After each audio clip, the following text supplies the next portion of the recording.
بالله من الشيطان الرجيم.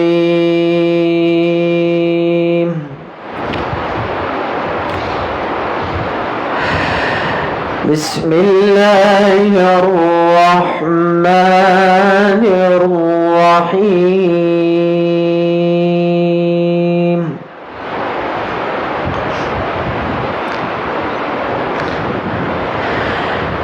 إن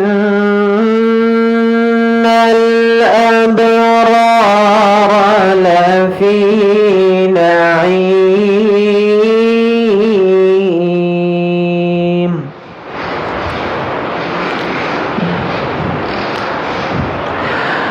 وإن الفجار لفي جحيم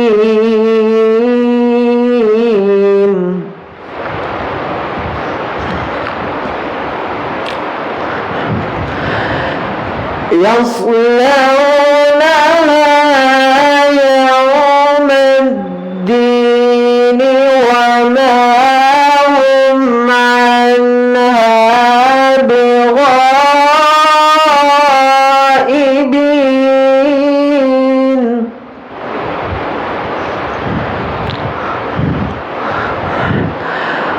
وما أدراك ما يوم الدين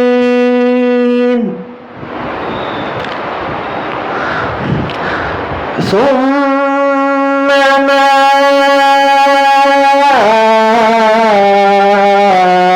أدراك ما يوم الدين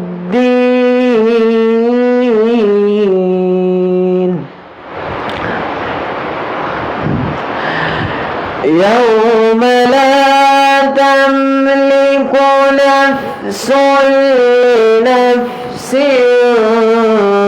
شيئا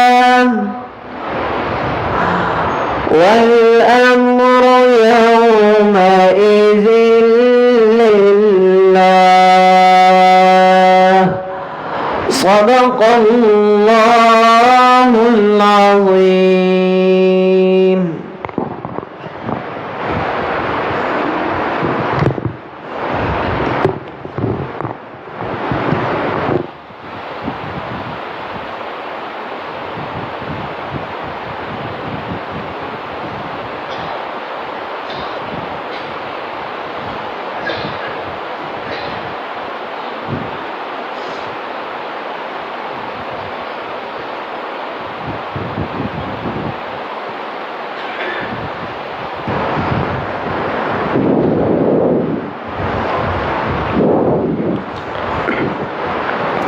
السلام علیکم ورحمۃ اللہ وبرکاتہ.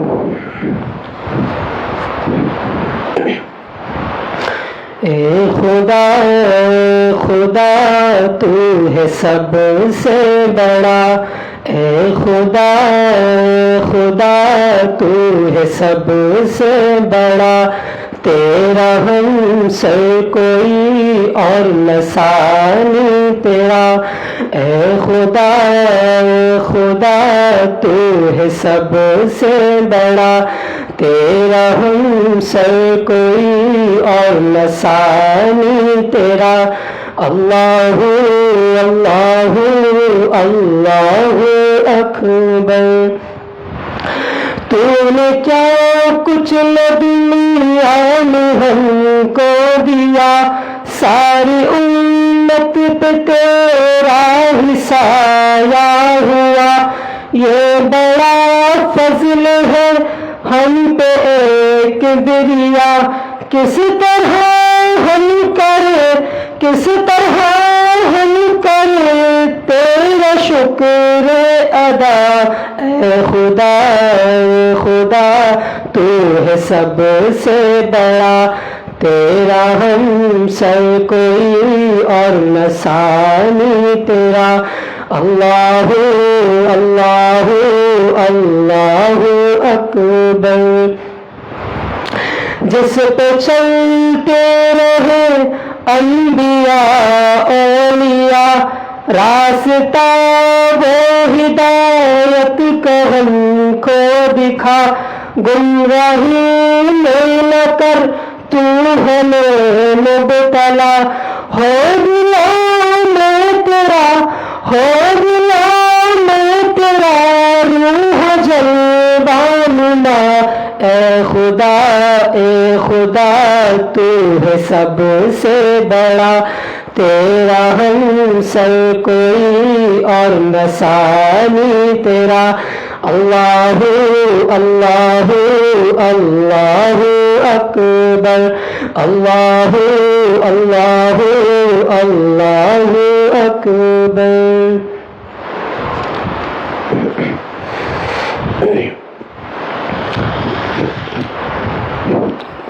نعت مقبول صلی اللہ علیہ وسلم پیش فرما رہا ہوں، سماعت فرمائیے گا۔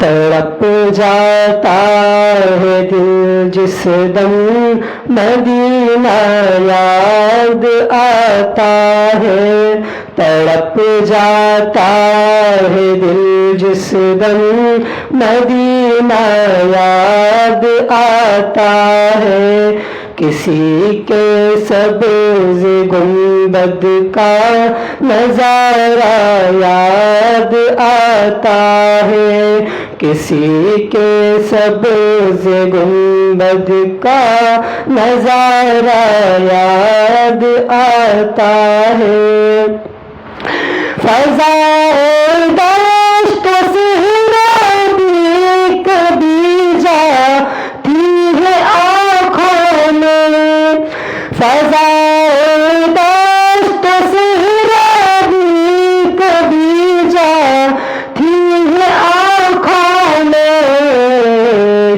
تو جلوہ دامن کوہ احد کا یاد آتا ہے، تو جلوہ دامن کوہ احد کا یاد آتا ہے، تڑپ جاتا ہے دل جس دم مدینہ یاد آتا ہے، کسی کے سبز گنبد کا نظارہ یاد آتا ہے عثمان غنی کا فیض کیسا آج تک جاری ہے، عثمان غنی کا فیض کیسا آج تک جاری،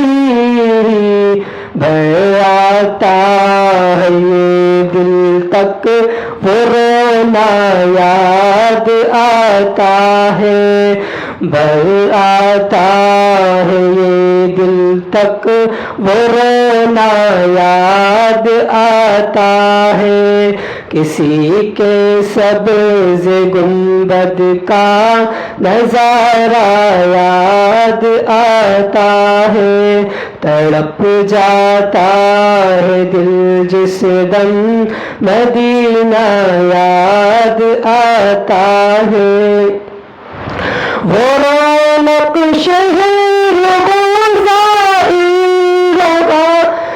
وہ رونق شہر وہ رات کا مجمع، وہ رونق شہر کی زائروں کا رات کا مجمع، دکھا دے پہ الہی وہ زمانہ یاد آتا ہے، دکھا دے پہ الہی وہ زمانہ یاد آتا ہے، تڑپ جاتا ہے دل جس دم مدینہ یاد آتا ہے، کسی کے سبز گنبد کا نظارہ یاد آتا ہے، کسی کے سبز گنبد کا نظارہ یاد آتا ہے۔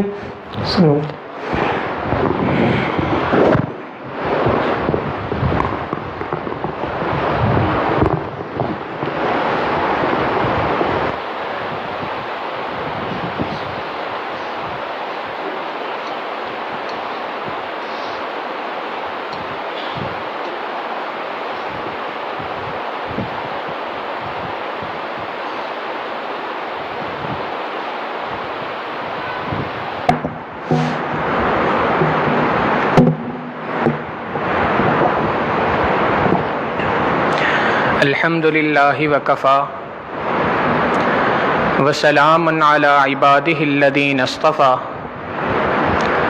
اما بعد فاعوذ باللہ من الشیطان الرجیم بسم اللہ الرحمن الرحیم وما من دابۃ فی الارض الا علی اللہ رزقها ویعلم مستقرها وقال الله تعالى في مقام آخر يا أيها الذين آمنوا لا تلهكم أموالكم ولا أولادكم عن ذكر الله سبحان ربك رب العزة عما يصفون وسلام على المرسلين والحمد لله رب العالمين اللهم صل على سيدنا محمد وعلى آل سيدنا محمد وبارك وسلم اللهم صل على سيدنا محمد وعلى آل سيدنا محمد وبارك وسلم اللهم صل على سيدنا محمد وعلى آل سيدنا محمد وبارك وسلم۔ اللہ رب العزت قرآن کریم میں ارشاد فرماتے ہیں یا ایھا الذین آمنو، اے ایمان والو، لا تلہکم اموالکم ولا اولادکم عن ذکر اللہ، اپنی اولاد اور اپنے مال کے ذریعے سے اللہ کی یاد سے غافل ہو کے اپنے آپ کو ہلاکت میں نہ ڈالنا۔ گویا انسان اگر اللہ رب العزت کی یاد سے غافل ہوتا ہے، اللہ رب العزت کے حکموں کو توڑ رہا ہوتا ہے، تو اس کے پیچھے بنیادی طور پہ دو بڑی وجہیں، ایک اولاد ہے اور دوسرا انسان کے لیے مال ہے۔ یہ دو چیزیں ایسی ہیں جس کی وجہ سے انسان دنیا کے اندر اللہ رب العزت کی یاد سے عمومی طور پہ غافل ہو جاتا ہے۔ یہی وجہ ہے کہ اس قرآن کریم میں مال کے لیے دو طرح کے الفاظ استعمال ہوئے، اچھائی کے اعتبار سے بھی الفاظ استعمال ہوئے، برائی کے اعتبار سے بھی الفاظ استعمال ہوئے۔ اس مال کو قرآن کریم نے خیر کا لفظ بھی ارشاد فرمایا، وَإِنَّهُ لِحُبِّ الْخَيْرِ لَشَدِيدٌ، تو خیر کا لفظ بھی استعمال فرمایا۔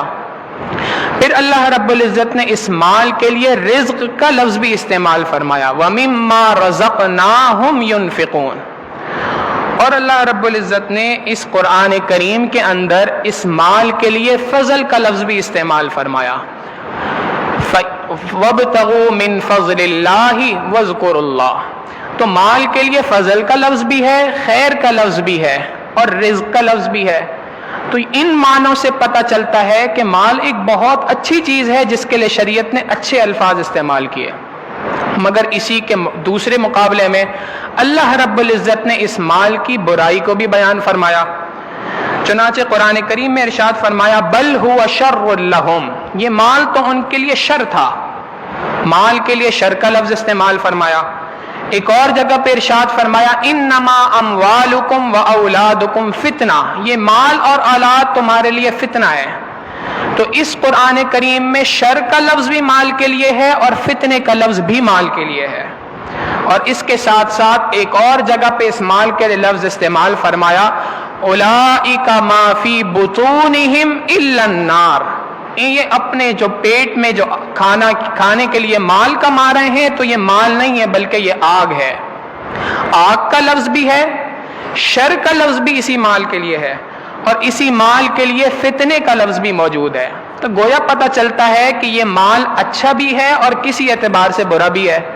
مفسرین نے یہاں پر لکھا کہ اللہ رب العزت نے دو طریقے کے الفاظ جو استعمال فرمائے، اس کے پیچھے وجہ کیا ہے کہ یہ مال اگر انسان اس کو اپنا تابع بنا دے، اللہ رب العزت کے احکامات کو بجا لانے کے لیے استعمال کرے تو یہ مال خیر ہی خیر ہے، اور اگر یہ اللہ کے حکموں کو توڑنے کے لیے استعمال ہو رہا ہے تو یہی مال نہیں ہے بلکہ انسان کے لیے وبال ہے۔ تو یہ مال انسان کے لیے خیر کا ذریعہ بھی بن سکتا ہے، شر کا ذریعہ بھی بن سکتا ہے۔ بزرگوں نے اس کی مثال لکھی کہ جیسے ایک مرغابی ہوا کرتی ہے، مرغابی اکثر اپنا وقت جو ہے وہ سمندر کے اوپر گزارا کرتی ہے، پانی کے اوپر ٹھہر کے گزارا کرتی ہے، مگر اس احتیاط کے ساتھ ٹھہرتی ہے کہ اس کے پر جو ہیں وہ پانی کے اندر گیلے نہ ہو، اوپر ہی رہیں۔ چنانچہ جہاں کہیں سے اس کو تھوڑا سا خطرہ محسوس ہوتا ہے اسی وقت پر ایک اڑان لیتی ہے اور وہاں سے اڑ جایا کرتی ہے۔ اگر اس کے کبھی غلطی سے پر گیلے ہو جائیں تو وہ اتنے بھاری ہو جاتے ہیں کہ اس کے بعد یہ اڑ نہیں سکتی، اس وقت پہ پھر کوئی بھی اس پہ حملہ کر دے تو حملہ کر کے اس کو نقصان پہنچا سکتا ہے۔ علماء نے لکھا مال کی مثال بھی بالکل اسی طریقے سے ہے، جب انسان اس دنیا کے اندر مال استعمال کر رہا ہو تو اس کی جو پرواز کے روحانی پرواز کے پر ہے وہ انسان کے اس دنیا میں گیلے نہیں ہونے چاہیے۔ دنیا کے اندر مال کو استعمال کرنا ہے مگر اس مال کی محبت کو دل کے اندر نہیں لانا۔ جہاں کہیں یہ مال اللہ رب العزت کے حکموں کو توڑنے کے لیے استعمال ہونے کی نوبت آ جائے وہیں پر انسان پرواز کرے اور اللہ رب العزت کے حکموں کے آگے اپنا سر رکھ دے۔ تو لہٰذا یہ مال کا کمانا اچھی چیز ہے، شریعت نے پسند کیا ہے۔ نبی علیہ الصلوۃ والسلام نے فرمایا کسب الحلال فریضۃ بعد الفریضہ، حلال مال کا کمانا یہ دیگر فرائض کے بعد ایک اہم فریضہ ہے جو ہر بندے کے ذمہ ہے۔ تو یہ مال کے کمانے سے شریعت نے نہیں روکا، مال کے استعمال سے بھی شریعت نے نہیں روکا، بلکہ اس مال کو صحیح معنوں میں استعمال کرنے کا ہمیں حکم عطا فرمایا۔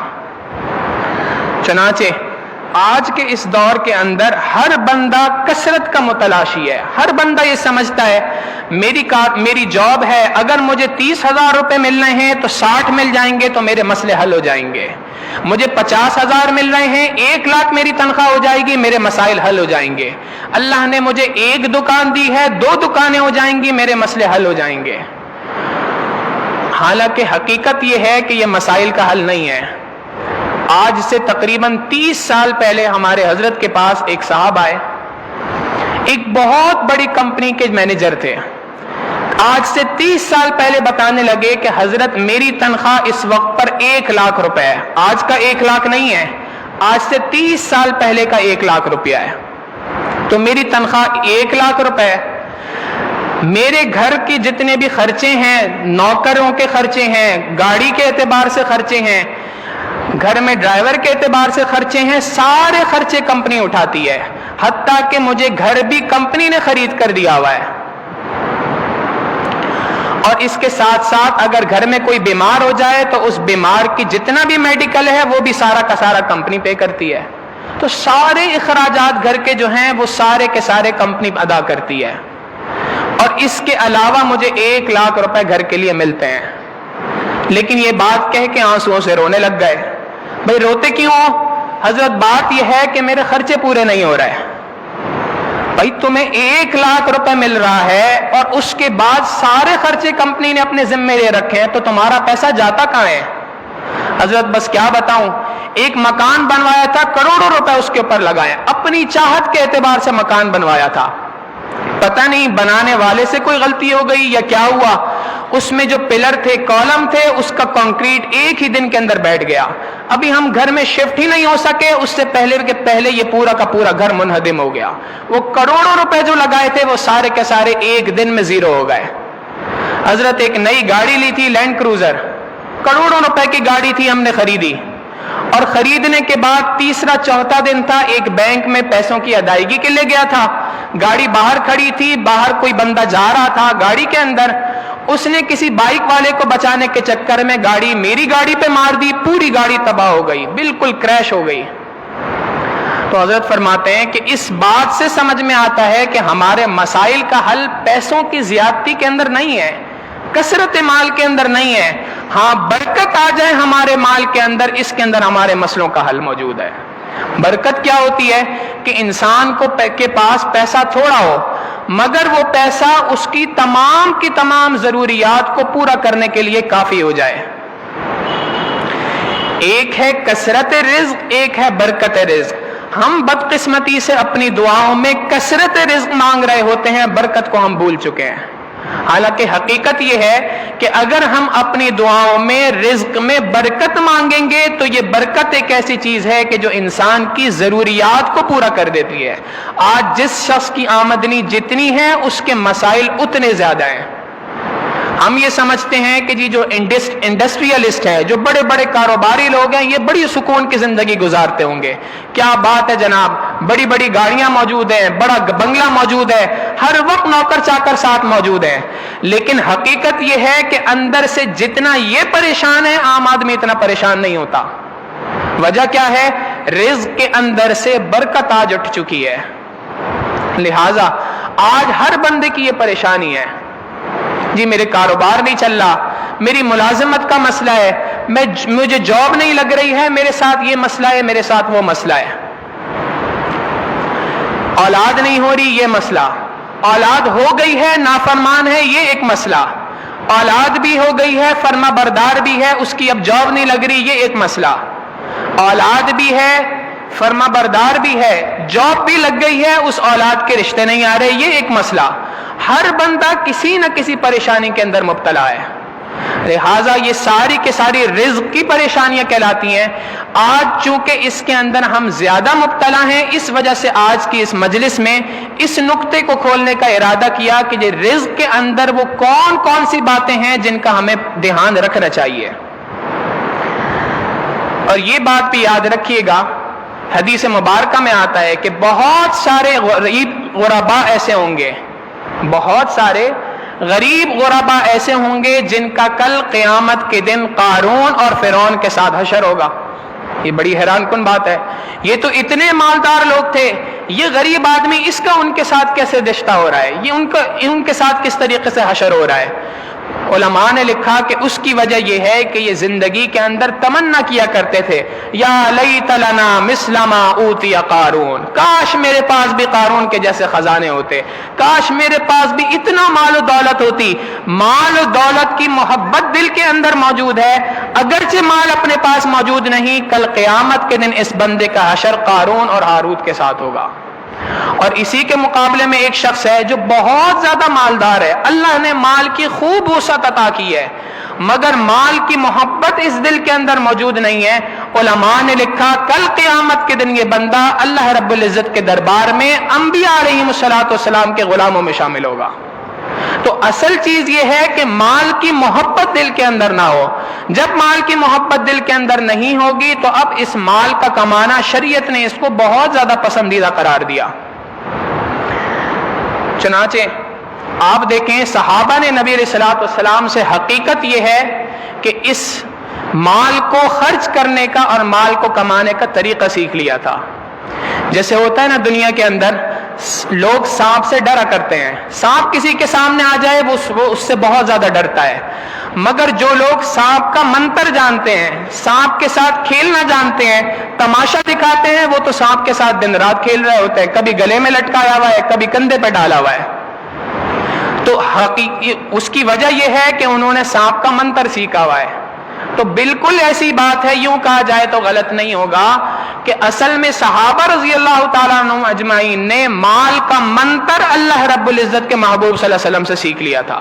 لہٰذا مال آتا تھا، ادھر آتا نہیں تھا، پہلے اس کو خرچ کرنے کا سوچ رہے ہوتے تھے. حدیث مبارکہ میں آتا ہے سیدہ عائشہ صدیقہ رضی اللہ تعالیٰ عنہ ایک مرتبہ روزے سے تھی، ان کے پاس 12,000 درہم آئے. 12,000 درہم کی آج بھی مالیت لاکھوں روپے کے اندر ہے، اس زمانے کے اندر تو اور ہی زیادہ ہوگی. تو 12,000 درہم آئے، انہوں نے ان کو اللہ کے راستے میں تقسیم کرنا شروع کیا. اتنا تقسیم کیا کہ افطار کا وقت آیا تو خادمہ آئی، جی آپ افطاری کے لیے کچھ پیسے دے دیں تو میں جا کے بازار سے کچھ لے آؤں. انہوں نے کہا اللہ کی بندی پہلے بتاتی، میرے تو ذہن میں ہی نہیں تھا، میں نے سارا کا سارا مال اللہ کے راستے میں صدقہ کر دیا. جس دن 12,000 درہم آئے اسی دن اس 12,000 درہم اللہ کی راہ میں صدقہ کر دیا. تو صحابہ کا حال یہی تھا، انہوں نے مال کا منتر سیکھ رکھا تھا، ادھر مال آتا تھا، ادھر اس کو اللہ کی راہ میں خرچ کرتے تھے، اللہ پیچھے سے مزید مال ان کو عطا کر دیا کرتے تھے. چنانچہ حضرت اقدس تھانوی رحمۃ اللہ علیہ لکھتے ہیں کہ عام عوام الناس کی نزدیک صحابہ رضی اللہ تعالی عنہم اجمعین کی بڑی کرامت یہ ہے کہ حضرت سعد ابن وقاص رضی اللہ تعالیٰ عنہ کا لشکر جا رہا تھا، راستے میں ایک دریا آ گیا، دریا پار کرنا تھا، دوسری طرف دشمن نکل رہا تھا۔ سعد رضی اللہ تعالیٰ عنہ نے لشکر کو حکم دیا کہ بسم اللہ پڑھو اور اپنے لشکر کو، اپنے گھوڑوں کو دریا کے اندر ڈال دو۔ انہوں نے گھوڑوں کو دریا کے اندر ڈالا، وہ دریا کے اوپر چلتے ہوئے انہوں نے پورا کا پورا سمندر دریا پار کیا اور دوسری طرف جا کے دشمن کو پکڑ لیا۔ تو عام عوام الناس سمجھتی ہے کہ صحابہ رضی اللہ تعالیٰ عنہم اجمعین کی سب سے بڑی کرامت یہ تھی، مگر حضرت اقدس تھانوی رحمۃ اللہ علیہ فرماتے ہیں کہ محققین علماء کے نزدیک اس صحابہ رضی اللہ عنہم اجمعین کی سب سے بڑی کرامت یہ تھی کہ جب اللہ رب العزت نے فتوحات کے دروازے ان کے اوپر کھولے، مال بہتا ہوا ان کے قدموں کے اندر آ گیا، وہ انہوں نے اس مال کو اپنے دل کے اندر نہیں بٹھایا بلکہ دل کی کشتی کو سہولت کے ساتھ، عافیت کے ساتھ ایمان کی کشتی کو بچاتے ہوئے اس دنیا سے لے گئے۔ یہ سب سے بڑی صحابہ کی کرامت ہے اس دنیا کی۔ تو گویا مال کمانا منع نہیں ہے، مال کا حاصل کرنا منع نہیں ہے، مال کی محبت کا دل میں آ جانا یہ شریعت نے اس کو منع کیا ہے۔ اور یہ بات یاد رکھیے گا، ہر انسان کے مقدر کا جو رزق ہے وہ اس کو مل کے رہتا ہے۔ مقدر کا جو رزق ہے وہ کبھی ختم نہیں ہو سکتا، وہ مل کے انسان کو رہے گا، چاہے وہ مسلمان ہو چاہے کافر ہو، چاہے مومن ہو چاہے نیک ہو چاہے فاسق و فاجر آدمی ہو، جتنا رزق اللہ رب العزت نے اس کا لکھا ہے وہ رزق کھائے بغیر اس کو موت نہیں آ سکتی، یہ پکی بات ہے۔ ہمارے حضرت نے ہمیں ایک واقعہ سنایا، فرمانے لگے کہ ایک مرتبہ میں لاہور سے خانیوال کا سفر کر رہا تھا، بائی روڈ سفر تھا، گاڑی کے اندر بیٹھے تھے، تو میں نے ڈرائیور سے کہا کہ جی وقت ہمارے پاس کم ہے تو آپ گاڑی تیزی سے چلائیں، سپیڈ سے چلائیں، موٹر وے کا سفر ہے تو اتنا کوئی مسئلہ بھی نہیں ہے، آپ سپیڈ سے چلائیں گاڑی، مگر احتیاط ساتھ میں رکھیں، احتیاط کے ساتھ، ہوش مندی کے ساتھ گاڑی ڈرائیو کریں اور سپیڈ کے ساتھ چلائیں۔ امید ہے آپ نے رات کو نیند پوری کی ہوگی اور اب آپ فریش ہوں گے۔ ڈرائیور کہنے لگا جی حضرت میں بالکل فریش ہوں، کوئی مسئلہ نہیں ہے مجھے۔ تو راستہ چلنے، سفر شروع ہو گیا، تھوڑی دیر گزری تھی، اچانک سے فرماتے ہیں زوردار بریک لگا اور اس کے ساتھ ہی ایک ٹھا کر کے زوردار آواز آئی۔ آگے دیکھا تو کچھ بھی نظر نہیں آیا۔ میں نے ڈرائیور سے پوچھا کہ بھئی یہ کیا ہوا؟ کہنے لگا حضرت بس کیا بتاؤں، درمیان روڈ کے اوپر ایک کتا آ گیا تھا، میں نے بچانے کی بہت کوشش کی لیکن لگتا ایسا ہے کہ وہ گاڑی کے نیچے آ گیا۔ میں نے اپنی طرف سے تو کوشش کی تھی لیکن میں کامیاب نہیں ہوا۔ خیر سفر شروع ہو گیا۔ حضرت فرماتے ہیں مجھے احساس ہوا کہ شاید اس کی نیند پوری نہیں ہوئی ہے ابھی۔ میں نے ان سے کہا کہ جناب اب اگلا جو اسٹاپ آئے گا اس پر آپ روکیں، میں آپ کو ایک کپ چائے کا پلاؤں گا تاکہ آپ کی عقل ذرا ٹھکانے پہ آئے، آپ فریش رہیں۔ اس نے کہا جی حضرت ٹھیک ہے۔ راستہ طے کرنا شروع کیا، 25 سے 30 کلومیٹر فرماتے ہیں ہم نے مزید طے کیے۔ 25-30 کلومیٹر طے کرنے کے بعد ہم نے گاڑی روکی۔ گاڑی روکنے کے بعد ڈرائیور صاحب چائے پینے چلے گئے۔ میں نے سوچا ذرا اتر کے دیکھوں تو صحیح کہ گاڑی کو کوئی نقصان تو نہیں ہوا، اگر ہوا ہے تو کتنا نقصان ہوا ہے۔ اس بات کو چیک کرنے کے لیے میں گاڑی سے اترا اور آگے کی طرف آیا تو میں نے دیکھا کہ ایک کتا ہے جو بمپر کے اوپر بیٹھا تھا، اچانک سے مجھے دیکھ کے اس نے چھلانگ لگائی اور وہاں سے بھاگا۔ اب بھاگ کے کہاں جائے، سامنے ہوٹل تھا، اس ہوٹل میں گیا، وہاں پر جو کھانے کی بچی کچی چیزیں پڑی ہوئی تھیں، ہڈیاں پڑی ہوئی تھیں، اس میں اس نے منہ مارنا شروع کر دیا۔ حضرت فرماتے ہیں اصل بات یہ ہوئی کہ وہ 25 کلومیٹر دور کتا تھا، اللہ رب العزت نے اس کا رزق 25 کلومیٹر آگے رکھا ہوا تھا، مگر اس کے اتنی پہنچ نہیں تھی کہ وہ 25 کلومیٹر کا سفر پیدل کر سکے، لہٰذا اللہ نے ہماری گاڑی کو ذریعہ بنا دیا۔ ڈرائیور صاحب نے جیسے ہی بریک لگایا اس کتے نے جمپ لگائی، چھلانگ لگائی اور وہ بمپر پہ آ کے بیٹھ گیا۔ اب گاڑی کا سفر شروع ہو گیا تو وہ کتا مزے سے وہاں پہ بیٹھا ہوا ہے۔ 25 کلومیٹر پورے ہوئے، اللہ رب العزت نے اس کے دل میں یہ بات ڈال دی اتر یہاں سے۔ وہ وہاں سے اترا اور اپنا رزق وہاں پہ کھانے لگا۔ حقیقت یہ ہے کہ جس بندے کا جو رزق مقدر میں ہوتا ہے انسان کو وہ رزق مل کے رہتا ہے۔ گجرانوالہ کے ایک صاحب نے اپنا واقعہ سنایا، فرمانے لگے کہ ہم کوئٹہ کے اندر تھے، میری جاب وہیں پہ تھی، بیوی بچے بھی وہیں پہ تھے، ہماری وہاں پر جاب تھی، رشتہ داروں کے ہاں ایک شادی تھی اور اس شادی کے لیے ہم نے سفر کیا۔